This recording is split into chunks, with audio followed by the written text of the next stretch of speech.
Hi everyone, this is Deb Tim, a Canadian girl. I feel like I have been away for so long, but it's only been a week. We went camping and had a wonderful family camping trip. So now I'm back and there's lots of videos that I will need to catch up on. But today I want to welcome you to Deb'S Musings. This is a topic that affects so many of us, and it's kind of a topic that many of us don't like to talk about. It's taken me a while to come forward and talk about my experience. In fact, I really haven't shared it with anyone other than my family. But it's time that I share my experience, and I think doing it on Deb'S Musings is a wonderful idea. And this idea was brought to me by a fellow YouTuber. So please stay tuned.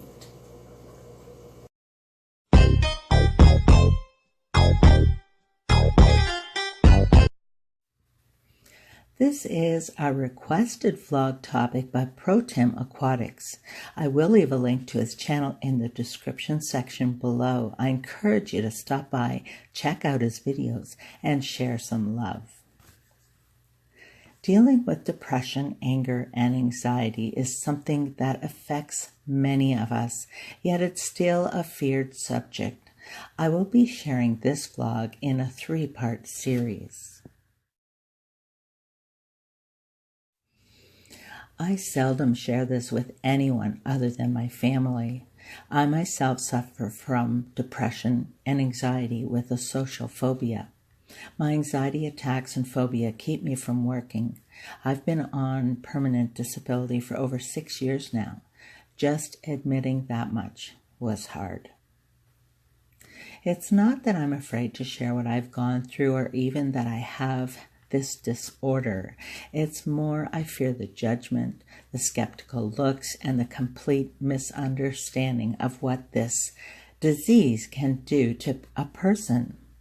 I have been treated differently, looked at with suspicion, even to the point of being called a fake.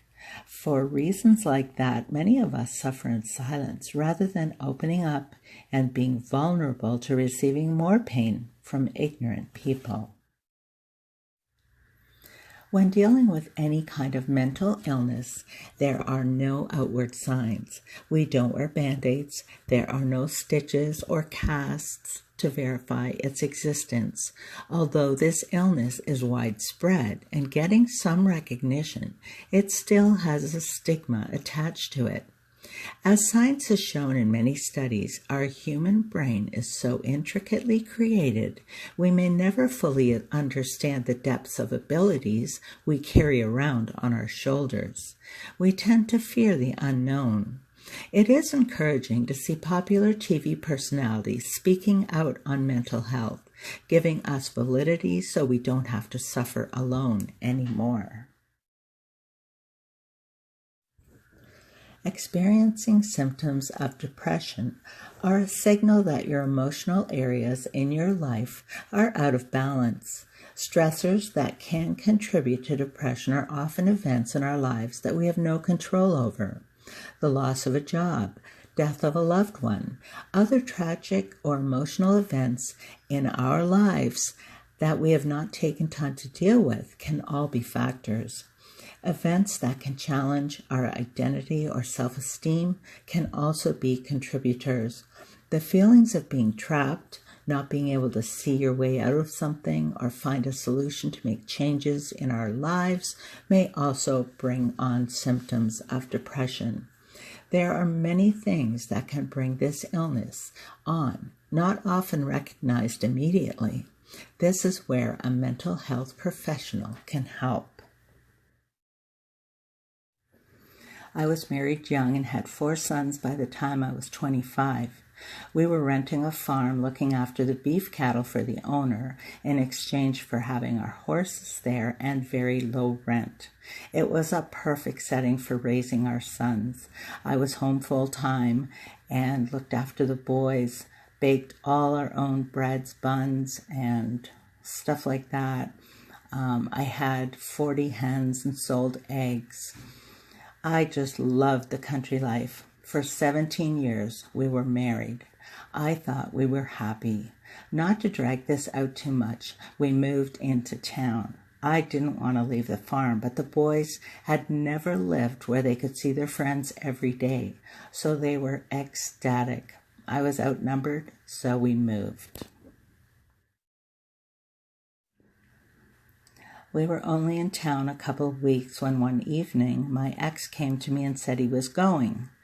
I thought he meant to the hardware store or something like that. I asked him when he would be back. He answered he wasn't coming back. I just sat there in shock. He grabbed a few things, his clothes, and he left. The boys were all out playing.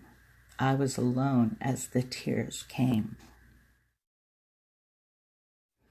At this time, the boys were 9, 11, 14, and 15. It was a Saturday. I called the boys in for supper. They asked about Dad not being there. I gave them some excuse that they readily accepted. I said nothing more. For 3 days, I couldn't bring myself to tell the boys. I was left with the burden of explaining to 4 young boys that their dad walked out on us. First, I called my parents. I could barely speak. I was crying so hard. Finally, Tuesday after supper, I told the boys I needed to talk to them. We sat around the kitchen table as I told them that their father left us. I can't describe their faces or the feelings I was having in seeing the pain in my boys' eyes. My ex never called to talk to the boys or even ask about them.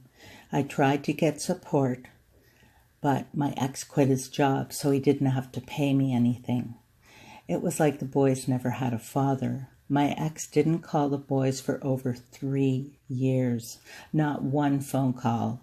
I later found out for the past couple years he was having an affair with a girl at work and moved in with her. She left her spouse for him as well. It was hard supporting the boys by myself, but we survived with a lot of love and help from my parents. For 6 years, all I did was take care of the boys, struggle to pay bills, take the boys to church, and work. All that time while I worried about my sons, doing everything for them, putting my life on hold, I buried these events, never really dealing with them. I convinced myself I was ugly, undeserving of love, with no self-worth.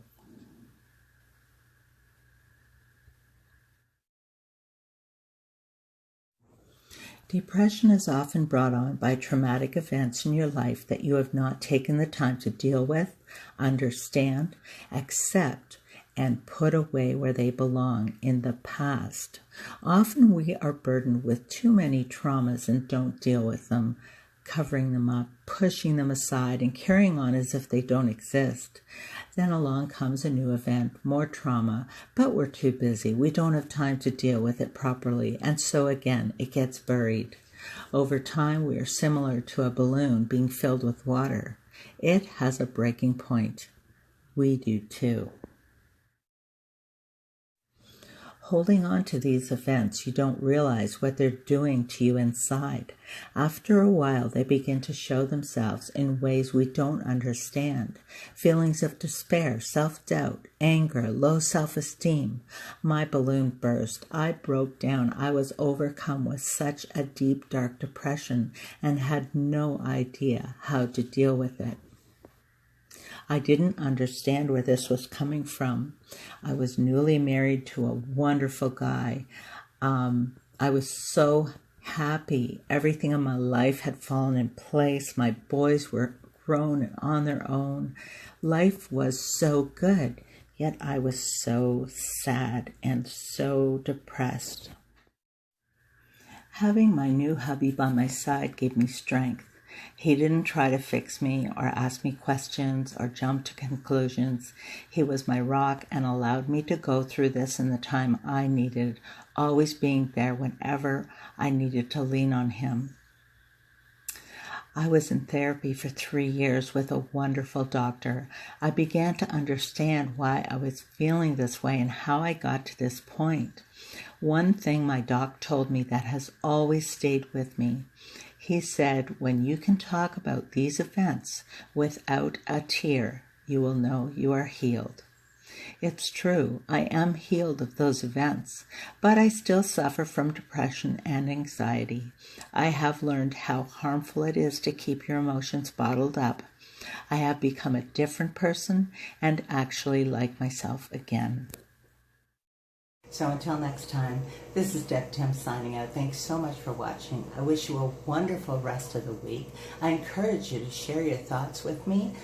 If you have a topic you'd like to share or you'd like my thoughts about, please let me know. And I will talk to you soon. Bye.